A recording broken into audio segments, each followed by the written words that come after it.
बेपत्ता असलेल्या पुजारी नामदेव रामा दहातोंडे यांचं काल गुरुवारी सायंकाळी उशिरा मंदिराच्या पाठीमागच्या विहिरीत धडावेगळं शीर सापडल्यानं बोधेगाव परिसरात एकच खळबळ उडाली.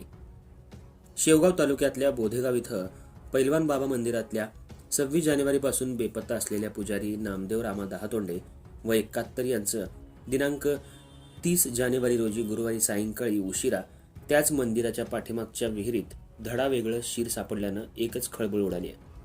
काल शुक्रवारी परिसरात दिवसभर शेवगाव पोलिसांसह नागरिकांनी त्यांचं धड सापडण्याची शोध मोहीम राबवली. अखेर सायंकाळी उशिरा त्याच परिसरातल्या एका कोरड्या विहिरीत एक धड पुरलेल्या स्थितीत सापडलं. पुजारी दहातोंडे वृद्ध होते, मंदिरात एकटेच राहत होते. असं असताना त्यांचा अशा प्रकारे निर्घृण खून झाल्याबद्दल परिसरात हळहळ व्यक्त होतीये. पोलिसात अकस्मात मृत्यूची नोंद करण्यात आली. या संदर्भात अधिक माहिती अशी: परिसरातल्या एकनाथ भानुदास घोरतळे यांनी पुजारी नामदेव दहातोंडे हे 26 जानेवारीपासून बेपत्ता असल्याची फिर्याद पोलिसांना दिली होती. गुरुवारी 30 जानेवारी रोजी सायंकाळी मंदिर परिसरात दुर्गंधी येत असल्यानं ग्रामस्थांनी शोध घेतला.